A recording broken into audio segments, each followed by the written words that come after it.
Three questions. The first question, when do you know to stop when you are meditating? When the bell goes. Very simple. Don't you think? When the bell goes, it's time for lunch. We stop. Why do you want to stop?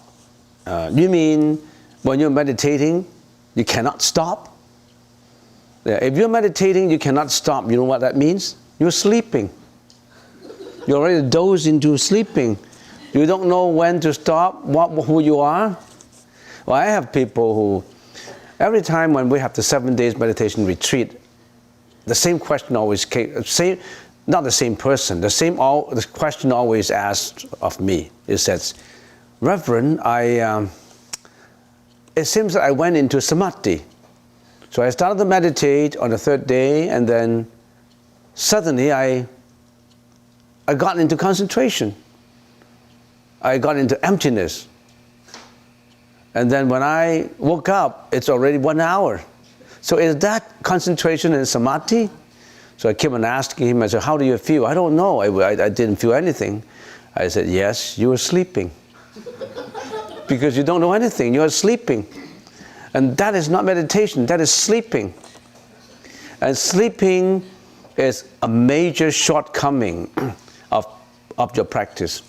There was a monk, a very high level meditating monk, and when he got to a certain age, a senior age, about 70, and every time he continued meditating, he fell asleep.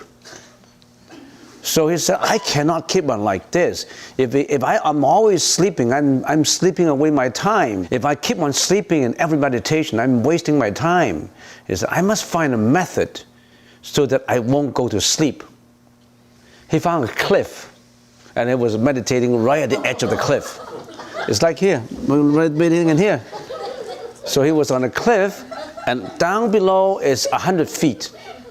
So if you meditate, you meditate in there, and then if you sleep, boom, you fall into an abyss, you fall into the cliff and you died, 100 feet down. So that's how I must, because I want to enlighten, I want to have enlightenment. I want to get away from reincarnation. I don't want to reincarnate anymore. I must get enlightenment. So he was meditating on a cliff, at the edge of the cliff. And he was meditating at this time. He had to be very alert. So he was meditating. And after about 1 hour, boom, he dropped. He dropped down. And right in the middle of the fall, there was a huge hand, boom, holding him and pushing up to the cliff. And then a man appeared by his side. Oh, who is this Deva? Why you are saving me? Why are you saving me? The Deva is Veitho Pusa. You know the Buddha statue right watching us?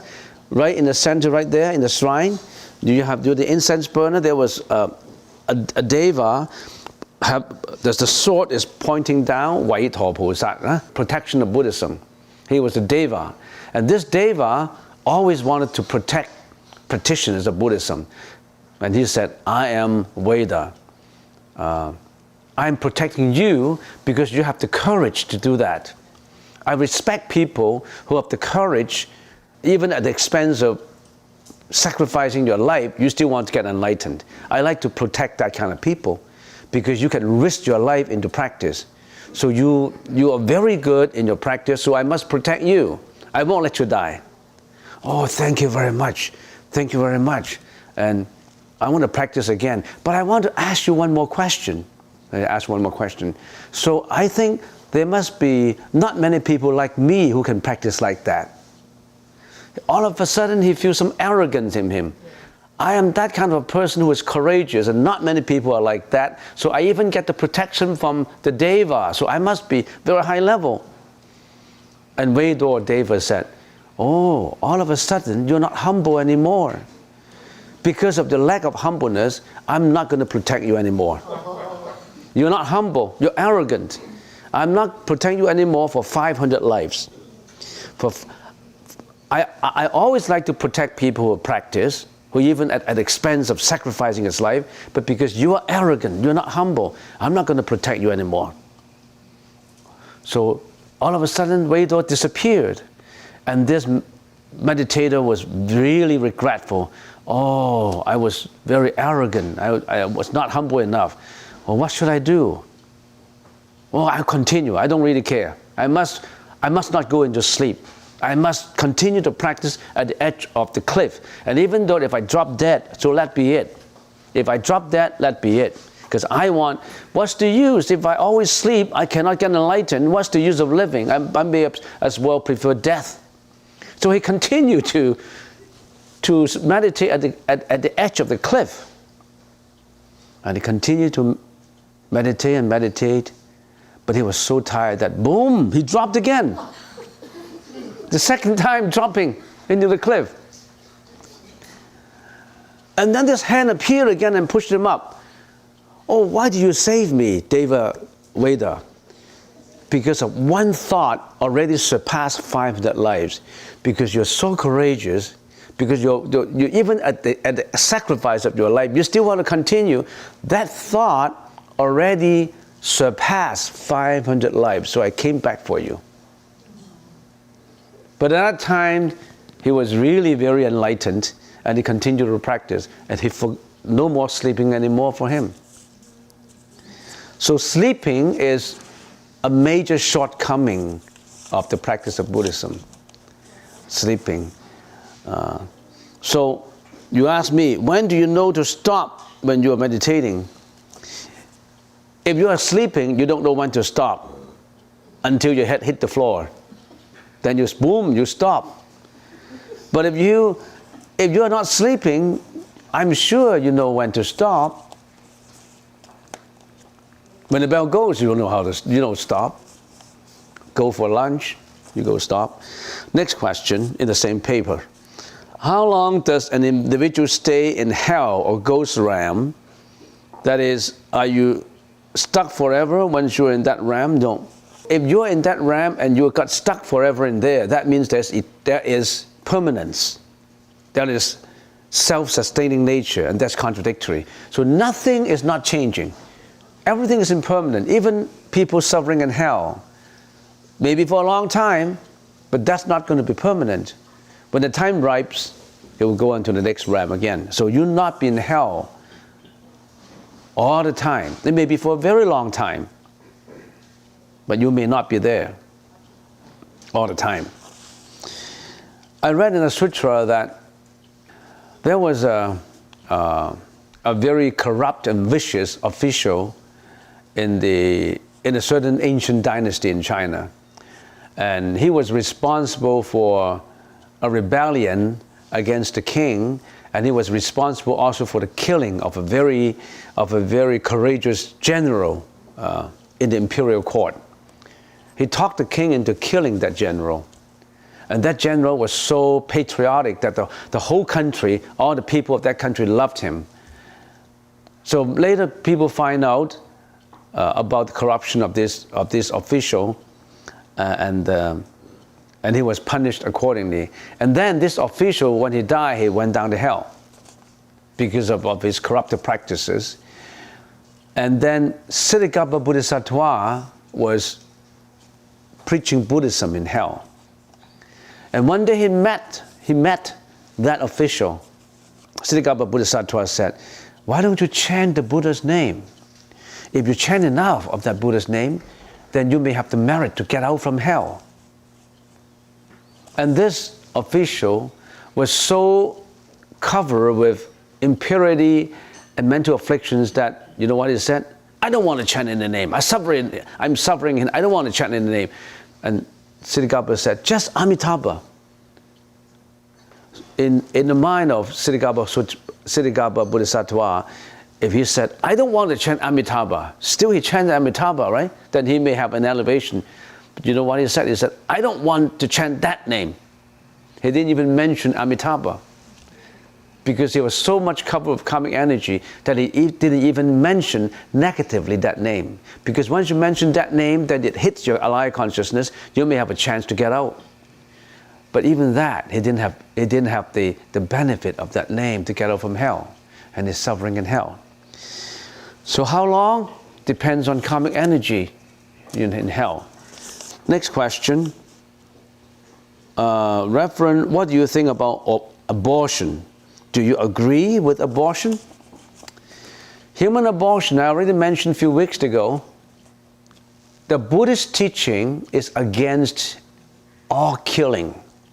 Is abortion a killing? Abortion is a killing. And according to the United Nations statistics, you know how many abortions are there per day? How many babies get killed internationally? Abortion. 4 million. Check Google if you don't believe me. 4 million per year abortions internationally. So imagine, approximately about 15 million got killed in the First World War. And the First World War lasted for how long? 2-3 years? So every year 4 million aborted children, aborted death. So 3 years is 12 million already. 4 million, we human beings kill 4 million babies per year. And who are these babies? They are your sons and daughters. You kill your own sons and daughters. Every year, 4 millions. You imagine what kind of practices you're doing. What do? Atrociously. You kill your own, not just your own species, your own beloved ones. You brought him to the world because of your sensual satisfaction that you required, or whatever it is, your love, you call it love, quote unquote, I don't know if you know what is love, by your definition of love. You come to this sensuous world and you thought that you need that kind of relationship, and because of that, you brought that baby to the world. If you brought that baby to the world, you have a responsibility to keep him alive. But usually most people said, I didn't bring him to the world, I just did it out of my, I didn't know about it. They preach ignorance. So abortion, the Buddhist teaching does not agree with any killing. And also, why did that baby come to the world? Because of you, your relationship. And when a baby comes to the world, he will grow up if you don't have the abortion. And usually there are 4 reasons why they come to this world. Your children. 4 reasons why your children come to this world, to be your sons, to be your daughters. Well, there's 4 reasons. Still remember? Number 1, repayment of a debt. He's going to repay you because he owed you something in the previous lives. Number 2 is request for repayment from you. So you got to pay him. You got to bring him up, you got to give him the education, you got to give him all he wants. He hates you. He dislikes you. He showed no filial piety towards you. He just wants you to repay his debt. If he is repaying you, you are okay. Because he's making all the money and said, Mom and Dad, I'm giving you a big a Mercedes-Benz for Christmas. Because he owed you the money. He didn't mean to love you. He didn't love you. He just gave you the money. So it's repayment of debt or request for repayment of debt. Now that is purely on material. There are 2 other reasons based on emotions. Because he came back for the repayment of an emotion. Because he loved you and you didn't love him before, now he come back with the love. You have to love him. Love her, the baby. He doesn't love you, but you loved him. So there are parents who love their children so much, but their children hate them. your repayment of an emotion, or you ask for repayment of emotion, or maybe he loved you and you don't love him. The children who love his parents so much, and then his brother or sister didn't love the parents because he's repaying his emotional love to the parents. It could be vice versa. So all these children come with a reason. All this, we are together with unfinished businesses. Could be a debt, could be an emotion. Which one it is for you? You know. It's private. Okay, so the Buddha's teaching said, no killing, so no abortion. Don't do that kind of relationship irresponsibly, because you brought that baby to the world yourself. Although it's through ignorance, you have to live up to it. Be responsible. Don't just kill him. You could kill the mom too, the pregnant woman too. It could be 2 lives. Next question. Currently, there's a man on death row for a terrible crime. He would like to donate his organs, but this has become controversial because some feel there is a kind of redemption in this act, so think this should not be allowed. Well, donation of an organ, we talk about it many times. When a man passes away, when a person passes away, his consciousness may not leave within the 8 hours. So he still have feelings. The dead person may be clinically pronounced as death, but he still have feeling within the 8 hours. If he has still feeling, if you cut him open and you got his heart out and got his liver out and got his lung out, got his kidney out, bladder out, he feel the pain. He still could feel the pain. Because if anybody donates his organ, it has to be operated on immediately after death. Otherwise, the organ is useless. It has to be maybe 1 hour, within 1 hour. But that man still have the painful feeling. Imagine someone cut you open without anesthesia. It's highly controversial. But on the other hand, if you are a bodhisattva and you said, I can stand the pain. As long as my organ would help someone, even I feel painful, it's just about for 8 hours, 7 hours, I can stand. I'm a bodhisattva, I sacrifice my life for it, so let be it. Yeah, that's a good thing to do. Then donate your organ. If you think that you're a bodhisattva, you don't mind standing the pain, you don't mind going through all this suffering yourself, even though you're dead, you can't move, then that's good. I really compliment you for doing that. That is really a great thing to do.